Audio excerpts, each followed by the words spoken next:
আমার আরেকটা আইফোন আছে, তোমরা দেখে নেন। আমি তো আইফোন, এই যে এইটা, আবার এটা, আর এটা রিমোট, এটা রিমোট।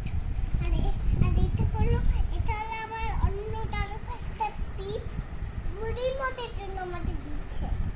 তালটা দিয়ে ফুলটারে দিয়ে দিয়েছি না, এই জন্য তালটা দিয়ে দিয়ে আসবো।